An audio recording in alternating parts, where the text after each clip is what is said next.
الحمد لله وكفى وسلام على عباده الذين اصطفى أما بعد فأعوذ بالله من الشيطان الرجيم بسم الله الرحمن الرحيم وقال ربكم ادعوني أستجب لكم إن الذين يستكبرون عن عبادتي سيدخلون جهنم داخرين وقال الله تعالى من عمل صالحا من ذكر أو أنثى وهو مؤمن فلنحيينه حياة طيبة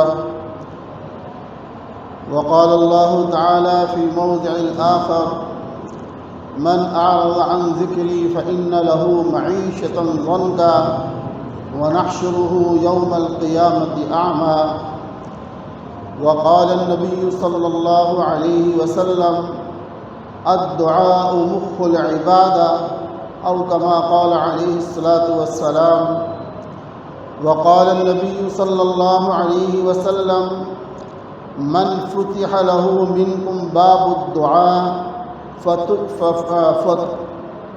فتحت له أبواب الرحمة وما سئل الله شيئا يعني أحب إليه من أن يسأل العافية أو كما قال عليه الصلاة والسلام صدق الله العظيم وصدق رسوله النبي الكريم يا رب صل وسلم دائما أبدا على حبيبك خير الخلق كلهم هو الحبيب الذي ترجى شفاعته لكل هول من الأهوال مقتحم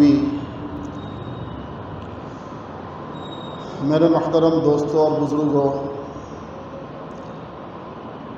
جیسے میں نے نماز سے پہلے عرض کیا تھا کہ اللہ سبحانہ و تعالی نے ہمیں بہت بڑا انعام عطا فرمایا ہے کہ رمضان کی دولت عطا فرما دی۔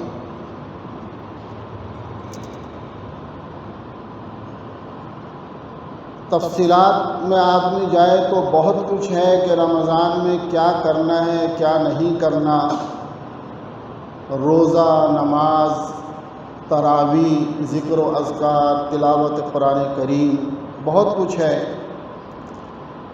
میں مختصر انداز میں اس وقت صرف دو چیزیں عرض کرنا چاہتا ہوں، ایک کام کرنے کا ہے اور ایک نہ کرنے کا ہے۔ پہلے جو نہیں کرنے کا کام ہے وہ عرض کروں گا۔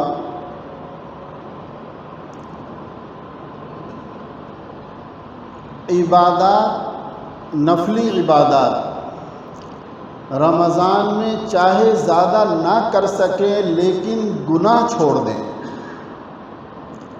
نفلی عبادات چاہے زیادہ نہ کر سکے لیکن گناہوں سے پرہیز کرنے کی کوشش کریں۔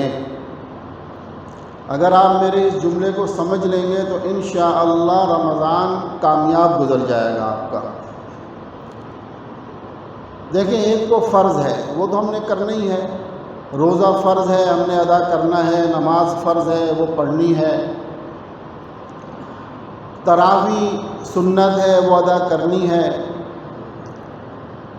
ان چیزوں کے ساتھ ساتھ اگر ہم نفل نہ پڑھ سکیں زیادہ، لیکن اپنی آنکھوں کا استعمال صحیح کر لیں، مثلا سارے سال ہماری آنکھیں بے باکانہ انداز میں ہر اچھی اور بری چیز کو دیکھتی رہیں، چاہے وہ بازاروں میں دیکھتی رہیں، چاہے موبائل پر دیکھتی رہیں، چاہے وہ تصویروں میں دیکھتی رہیں۔ ماشاءاللہ آپ سب سمجھدار ہیں، بات میری آپ سمجھ رہے ہوں گے۔ لیکن رمضان کے اندر اللہ سے مانگ کر اپنی آنکھوں کو پابند کر لیں کہ جس چیز کو اللہ نے منع فرما دیا اور اس کے رسول صلی اللہ علیہ وسلم نے منع فرما دیا، اس جگہ ان آنکھوں کو میں استعمال نہیں کروں گا۔ یہ بہت بڑی کامیابی ہوگی۔ دوسرے نمبر پہ اپنے کانوں کا استعمال درست کر لیں۔ ان کانوں سے اگر ہم غیر رمضان کے اندر گناہ کی باتیں سن رہے تھے، چاہے وہ گانے اور میوزک اور موسیقی وغیرہ کی صورت میں ہو یا غیبت کی صورت میں ہو یا کسی اور انداز میں ہو، تو اب یہ دعا کر لیں اللہ سے کہ یا اللہ مجھے اس بات کی ہمت اور توفیق عطا فرما دے کہ میں اپنے کانوں کا غلط استعمال نہ کروں۔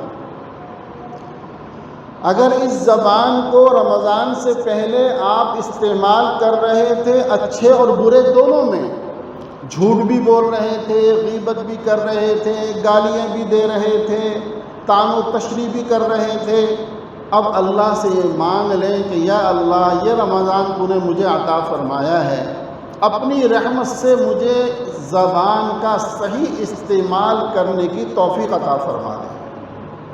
اور اس کا صحیح استعمال کیا ہے؟ ذکر و اذکار، تلاوت یا پھر خاموشی۔ آپ کچھ نہیں کر سکتے نا، خاموش رہیں۔ خاموش رہنا بھی عبادت ہے، اس لیے کہ جب زبان کو غلط استعمال نہیں کریں گے تو گناہ تو نہیں ہوگا نا۔ ایسے ہی ہاتھوں کا استعمال ہے، پیروں کا استعمال ہے، دل کا استعمال ہے، خیالات کا استعمال ہے کہ سر سے پاؤں تک یہ کوشش کر لی جائے کہ رمضان کے اندر اگر میں زیادہ عبادت نہیں کر پا رہا تو گناہ بھی نہیں کروں گا۔ مثلا بہت آسان سی مثال ہے، انسان جب موبائل کے اوپر مصروف ہوتا ہے، یوٹیوب اور فیس بک اور وغیرہ وغیرہ، وہ سب آپ مجھ سے زیادہ جانتے ہیں، تو گھنٹوں نکل جاتے ہیں، گھنٹوں نکل جاتے ہیں۔ اور میں یہ نہیں کہتا کہ کوئی سارے ہی غلط استعمال کرتے ہیں، اس کے اندر اگر آپ بہت زیادہ کام کی بات نہیں تو تفریحاً بھی استعمال کرنے لگتے ہیں تو گھنٹوں کا پتہ ہی نہیں چلتا۔ لیکن خدارا رمضان میں یہ کوشش کر لیں کہ میں اس کو استعمال نہیں کروں گا تاکہ میرا وقت ضائع نہ ہو۔ ایک آدمی سو جاتا ہے، اللہ سے دعا کر کے سوتا ہے، سنت کے مطابق سوتا ہے، دعا پڑھ کر سوتا ہے، جب تک وہ سو رہا ہے اس کا سونا بھی عبادت میں شمار ہوتا ہے، سونا بھی عبادت میں شمار ہوتا ہے کہ یہ سنت کے مطابق اس غرض سے سو رہا ہے کہ آگے چل کر مجھے اللہ کی عبادت کرنی ہے۔ اور اگر ایسا نہیں کیا، آج حال کیا ہے کہ کانوں میں ہینڈ فری لگی ہوئی ہے، نہ جانے کیا کچھ سن رہے ہیں، اسی سننے میں نیند آ گئی۔ میرے دوستو ذرا سوچو، اگر اس وقت میں موت کا فرشتہ آیا اور لے گیا تو کس حالت میں یہ موت شمار ہوگی، کس حالت میں شمار ہوگی۔ لہٰذا میں صرف اتنی عرض کر رہا ہوں کہ رمضان میں اگر زیادہ نیکیاں نہ کر سکیں تو گناہوں سے پرہیز کرنے کی کوشش کر لیں کہ ہم گناہ نہیں کریں گے۔ اس کی تو نیت کر لی نا سب نے، یہ نیت کر لیں اور پھر خوب ہمت سے کوشش کریں۔ اور اس کا ایک ہمارے بزرگ جو نسخہ بتاتے ہیں نا، بالفرض گناہ ہو جاتا ہے فوراً استغفار کر لیں۔ مثلا ایک آپ بازار میں نکلیں، چونکہ آج کل گلی لمحے میں گناہ ایسے مقصد پھیلے ہوئے ہیں کہ بچنا مشکل ہو جاتا ہے۔ آپ بازار میں نکلیں، ایک دفعہ آپ کی نظر غلط استعمال ہوئی، آپ نے تیسرا کلمہ پڑھ لیا، اس کے بعد پھر ہو گئی، پھر آپ نے 14 کلمہ پڑھ لیا اور 7 استغفار کر لیا۔ یقین کریں آپ اس نسخے کو آزما کر دیکھیں، انشاءاللہ چند دن کے اندر شیطان ایسا پریشان ہوگا کہ وہ آپ کی نظر کو اٹھائے گا نہیں بلکہ آپ کو سمجھائے گا کہ نہیں نظر بچا لے، نہیں نظر بچا لے۔ کیوں؟ اس لیے کہ وہ تو آپ کی نظر اس لیے غلط استعمال کروا رہے ہیں نا تاکہ آپ کا دل خراب ہو، آپ کو گناہ ملے۔ جب آپ نے گناہ کے فوراً بعد کوئی نیکی کر لی اور ساتھ استغفار بھی کر لیا تو آپ کو ڈبل اجر مل گیا۔ جب ڈبل اجر ملے گا تو شیطان بھاگے گا، وہ کہے گا یہ کیا ہو رہا ہے۔ بہت مشہور واقعہ ہے، بہت مشہور واقعہ جو ہم سناتے رہتے ہیں بزرگوں کا، بڑی کتابوں میں کئی واقعات اس قسم کے آتے ہیں کہ ایک اللہ والے کی تہجد قضا ہو گئی، اب وہ اتنا روئے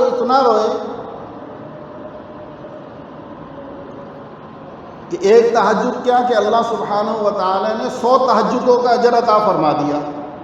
اب دوسرے دن سو رہے تھے، تہجد کے وقت میں دیکھا کہ ایک آدمی کھڑا ہوا انگوٹھا ہلا رہا ہے، ہڑبڑا کے اٹھے کہ بھائی تو کون ہے، گھر میں کیسے آ گیا؟ اس نے کہا کہ شیطان ہوں۔ تو کہا کہ شیطان کا کام تو سلانا ہے، تو اٹھا کیوں رہے؟ کہا کہ کل غلطی سے تجھے سلا دیا تھا، اس ایک غلطی پر جو تو رویا ہے، اس پر جو اللہ نے تجھے اجر عطا فرمایا ہے، تو میں نے کہا میرے لیے یہی بہت ہے کہ تو جو ہے تہجد پڑھتا رہے۔ تو دوستو، جب گناہ کے بعد خوب استغفار کرو اور خوب کوئی کلمہ ذکر کر لو گے تو انشاءاللہ چند مرتبہ کے بعد شیطان کی طرف سے حملے کم ہو جائیں گے۔ یہ ایک بہت آسان سا نسخہ ہے بچنے کا۔ اسی طریقے سے زیادہ پریشانی ہے، 2 رکعت اپنے اوپر جرمانے کی لگا دو۔ مثلا آپ کی ظہر کی نماز میں آپ سوتے رہ جاتے ہیں کہ روزہ رکھا ہوا ہے، کام سے آئے سو گئے، نماز نکل جاتی ہے، آپ آئندہ سے یہ رکھ لو کہ ظہر کی نماز اگر میری جماعت نکل گئی تو میں 4 رکعت جرمانے کی پڑھوں گا۔ ایک دن آپ 4 رکعت جرمانے کی پڑھیں، دوسرے دن بھی ہوا 8 رکعت پڑھیں، تیسرے دن بھی ہو 10 رکعت پڑھیں، انشاءاللہ چوتھے دن سے آپ کی نماز نہیں نکلے گی، خود بخود اٹھنے کی ہمت ہو جائے گی۔ یہ وہ ترکیبیں ہیں اور وہ تدبیریں ہیں جو بزرگ اپنے مریدین کو بتاتے ہیں جب کوئی ان سے رابطے میں رہتا ہے۔ آج کل تو مریدین آتے ہیں نا تو کہتے ہیں حضرت کوئی وظیفہ بتا دیں، کاروبار نہیں ہے، حضرت وظیفہ بتا دیں، شادی نہیں ہو رہی۔ کوئی یہ نہیں بتاتا کہ میری نمازیں قضا ہو رہی ہیں، مجھے کچھ بتائیں میں کیا کروں، میرے سے فلاں گناہ نہیں چھوٹ رہا، مجھے بتائیں میں کیا کروں۔ حالانکہ پہلے ایسا ہوتا تھا اور اب بھی ہوتا ہے بہت سی جگہ۔ تو بہرحال ایک بات تو میں نے یہ عرض کی کہ یہ ایک بات بتا دی کیا کہ گناہ چھوڑنے کی کوشش کریں، یہ وہ کام ہے جو نہیں کرنے کا، اور بھائی جو کرنے کا کام ہے نا، اچھا اس گناہ چھوڑنے پر 2 قرآن کریم کی آیت جو میں نے پڑھی ہیں تھوڑی مختصر سا اس کا آپ کو سمجھا دیتا ہوں۔ من عمل صالحا من ذکر او انثى وهو مؤمن فلنحيينه حیاتا طیبہ۔ اللہ سبحانہ و تعالیٰ فرماتے ہیں جو بھی نیک اعمال کرے گا، چاہے وہ مرد ہو یا عورت ہو، اگر وہ نیک اعمال کرے گا فلنحيينه حیاتا طیبہ، ہم ان کو پاکیزہ زندگی ضرور بھی ضرور دیں گے۔ یعنی یہ اللہ کا وعدہ ہے کہ جو نیک اعمال کرے گا اللہ اس کو بہترین زندگی عطا فرمائیں گے۔ اور دوسری آیت میں فرمایا من اعرض عن ذکری فإن له معیشۃ ضنکا، کہ جو ہمارے ذکر سے یعنی ہمارے احکامات سے روگردانی کرے گا، یاد رکھو ہم اس کی زندگی کو تنگ کر دیں گے۔ اور جس کی زندگی اللہ تنگ کر دے گا تو بھائی پھر کون اس کی زندگی میں وسعت دے سکتا ہے؟ اس لیے خدا را اس سے بچے۔ اب میں آتا ہوں اس بات کی طرف جو کام کرنے کا ہے، جو آیت میں نے سب سے پہلے تلاوت کی۔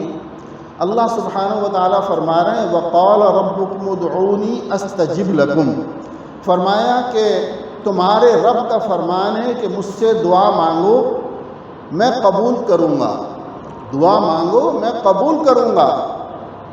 اور جو لوگ میری عبادت سے یعنی مجھ سے مانگنے سے، میری عبادت سے متکبرانہ انداز میں روگردانی کریں گے، میں ان کو جہنم کی سزا دوں گا۔ جب ہمارا رب یہ فرما رہا ہے مانگو تو اس کا مطلب یہ ہے کہ اللہ دینا چاہتا ہے نا۔ اگر وہ دینا نہ چاہتا تو کیوں کہتا کہ مانگو؟ وہ یہ کہہ رہے ہیں مانگو میں تمہیں دوں گا، میں قبول کروں گا۔ تو میرے محترم رمضان کی گھڑیاں، واللہ رمضان کی گھڑی ایک ایک گھڑی، ایک ایک لمحہ اتنا قیمتی ہے، اور ایک ایک لمحے میں اللہ کی طرف سے ایسی رحمتیں برستی ہیں کہ میں آپ سے لفظوں میں بیان نہیں کر سکتا۔ اچھا اب دوسری بات آپ یہ سمجھ لیں کہ دوسری عبادات میں آپ کو وقت لگتا ہے، مثلا نوافل پڑھنا چاہتے ہیں آپ وضو کریں گے، کھڑے ہوں گے، قبلہ رخ سارے معاملات کریں گے، تلاوت کرنا چاہتے ہیں آپ وضو کر کر آئیں گے، پاک ہوں گے، دوسری عبادات اسی طرح۔ لیکن یہ دعا ایک ایسی عبادت ہے جس کے لیے کوئی شرط نہیں ہے۔ دعا ایسی عبادت ہے کہ نہ اس کے لیے پاکی کی شرط ہے، نہ اس کے لیے جگہ کی شرط ہے، نہ اس کے لیے کھڑے ہونے کی شرط، نہ بیٹھنے کی شرط، نہ لیٹنے کی شرط۔ جس حال میں آپ چاہیں اللہ سے مانگ سکتے ہیں۔ آپ بازار میں جا رہے ہیں، اللہ سے مانگتے ہوئے چلے جائیں۔ آپ گاڑی میں بیٹھے سفر کر رہے ہیں، اللہ سے مانگتے رہیں۔ آپ بستر پہ سونے کے لیے لیٹے، اللہ سے مانگتے رہیں۔ آپ اپنی دکان پر بیٹھے ہوئے کاروبار کر رہے ہیں، دل میں اللہ سے دعائیں کرتے رہیں۔ آپ کسی جگہ مشین چلا رہے ہیں، کوئی کام کر رہے ہیں، وہاں ہاتھوں سے کام کر رہے ہیں اور دل ہی دل میں اللہ سے مانگ رہے ہیں۔ یعنی یہ ایک ایسی عبادت، اور صرف یہ نہیں ہے کہ یہ کہنے کو عبادت ہے، بلکہ حدیث میں آتا ہے کیا ہے اس میں، الدعاء مخ العبادہ، دعا عبادت کا مغز ہے۔ دعا کیا ہے؟ عبادت کا مغز ہے، اور آج ہم اس عبادت سے محروم ہیں۔ یعنی ہمارا تصور کیا ہے کہ دعا مانگ لی، قبول ہو گئی تو اچھی بات ہے، نہیں قبول ہوئی تو بس مقصد ہم نے ایک کام کیا ہے۔ یعنی ہم نماز، یعنی مطلب اس بات میں ہم نماز پڑھتے ہیں نا، ہر آدمی کے ذہن میں میں عبادت کر رہا ہوں، بھائی ایسے ہی ہے نا۔ ذکر کرتے ہیں، ذہن میں یہ ہے کہ میں ذکر کیا، میں عبادت میں لگا ہوا ہوں۔ تلاوت کر رہے ہیں، ذہن میں یہ ہے کہ میں عبادت میں لگا ہوا ہوں۔ لیکن دعا مانگنے کا جو وقت ہے ہم اس کو عبادت نہیں سمجھتے۔ کیا خیال ہے، ایسا ہے یا نہیں؟ جبکہ دعا عبادت کا مغز ہے، اور ایک دوسری روایت میں فرمایا الدعاء هو العبادہ، کہ دعا ہی عبادت ہے، دعا ہی عبادت ہے۔ اور ایسی عبادت، یعنی میرا رب کتنا کریم ہے، میرا اللہ کتنا سخی اور کتنا کریم ہے اپنے بندوں پر، کہ جو چیز انسان کے لیے جتنی زیادہ ضروری ہوتی ہے نا، اللہ نے اس کو اتنا ہی عام کر دیا۔ مثلا آکسیجن ہے، انسان کی ضرورت ہے نا، کتنی بڑی ضرورت ہے۔ اللہ نے کسی کے قبضے میں دیا اس کو؟ کسی کے قبضے میں نہیں ہے۔ اگر کسی کے قبضے میں ہوتی تو آج ویسے ہی غریب مر جاتا، کہ اس کو آکسیجن ہی نہ ملتی اگر امیروں کے ہاتھ میں ہوتی۔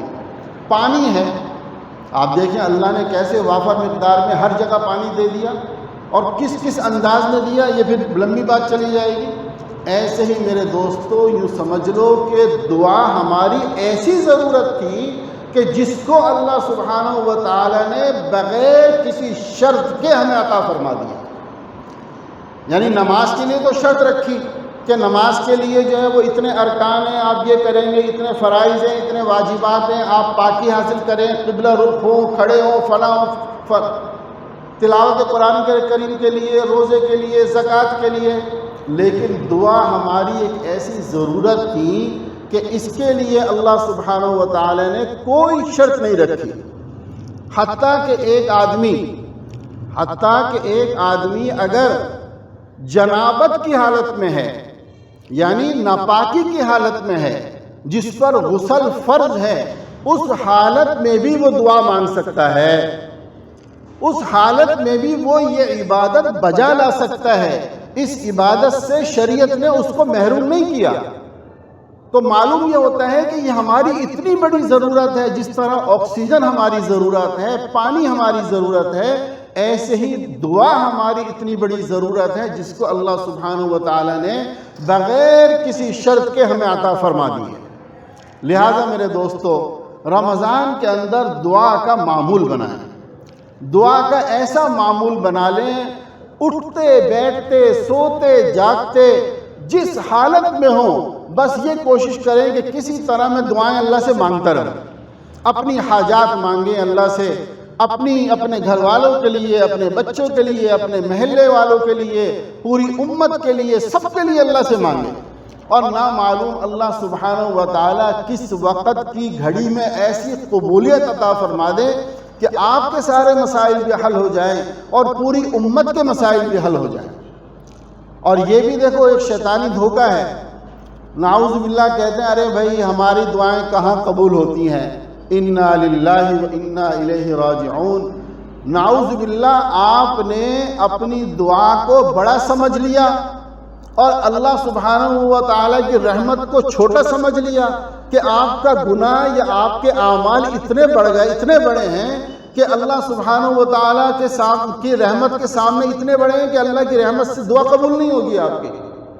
یہ نفس و شیطان کا دھوکہ ہے۔ گناہ گار سے گناہ گار کی دعا بھی قبول ہوتی ہے، اس لیے کہ اس آیت میں یہ جو میں نے پڑھی وقال ربکم ادعونی استجب لکم، یہاں یہ تو نہیں کہا نا کہ حافظ مانگے گا تو قبول ہوگی، عالم مانگے گا تو قبول ہوگی، کوئی ولی مانگے گا تو قبول ہوگی، فلاں نیک مانگے گا تو قبول ہوگی۔ کوئی شرط میرے رب نے نہیں رکھی ہے، صاف ہے وقال ربکم ادعونی کہ جو تم میں سے مانگے گا رب اس کی دعا قبول کرے گا۔ اور بھائی مسلمان تو مسلمان ہے، وہ رب تو مشرکوں کی دعائیں قبول کرتا ہے، وہ رب تو مجوسیوں کی دعائیں قبول کر رہا ہے، 360 بتوں کو پوجنے والوں کی دعائیں قبول کر رہا ہے، تو میری اور آپ کی دعا کیوں قبول نہیں ہوگی؟ اپنے رب سے بدگمانی نہ کرو، اپنے رب سے خدا بدگمانی نہ کرو، یہ مت سمجھو کہ قبول نہیں کرے گا، میرا رب ضرور قبول کرے گا، صرف مجھے اور آپ کو مانگنے کا ڈھنگ آنا چاہیے، ہم مانگنا شروع تو کریں۔ اگلی روایت میں کیا فرمایا؟ من فتح لہو منکم باب الدعاء، اللہ اکبر، فرمایا جس کے لیے دعا کا دروازہ کھل گیا اس کے لیے رحمت کے دروازے کھل گئے، جس کے لیے دعا کا دروازہ کھل گیا اس کے لیے رحمت کے دروازے کھل گئے۔ آج یہ یکم ابھی شروع ہوئی ہے رمضان ابھی سے، اسی لیے دل میں آیا کہ آج میں آپ سے یہ عرض کروں کہ اس کا ارادہ کر لیں کہ بس ہم نے اس رمضان میں اللہ کو منانا ہے، مانگنا ہی مانگنا ہے، مت جائیں کسی کے پاس وظیفہ لینے کے لیے، مت جائیں کسی کے در پہ، مت جائیں کسی کے لیے تعویذ اور نقش لینے کے لیے، اللہ سے اپنا رابطہ مضبوط کر لیں، بس اللہ سے مانگے جو کچھ ہے، جو حاجت ہے، جو پریشانی ہے، جو مصیبت ہے، اپنے اللہ کے سامنے۔ اور یہ بھی یاد رکھو ضروری نہیں ہے کہ ہاتھ پھیلا کر مانگو، اچھا سنت طریقہ یکسوئی کا تو یہی ہے کہ آدمی ہاتھ بھی پھیلا کر مانگے، لیکن اگر اس کا موقع نہیں ہے تو اس سے مت سوچیں کہ جب تک ہاتھ نہیں پھیلاؤں گا دعا کیسے کروں، نہیں، جس حالت میں ہو، جہاں جا رہے ہو، ہر حالت میں دعا کر سکتے ہو، بس یہ ایک کام دعا اور دوسرا گناہوں کا چھوڑنا، اگر یہ دو کام کر لیں گے پھر چاہے نفل عبادت زیادہ نہ کر سکیں، انشاءاللہ آخر میں دعائیں دیں گے کہ الحمدللہ اس سال کے شروع میں بدر بھائی نے ایسا وظیفہ دیا تھا کہ ہمارا رمضان کامیاب ہو گیا۔ اللہ سبحانہ و تعالی عمل کی توفیق عطا فرمائے۔ وآخر دعوانا الحمدللہ رب العالمین۔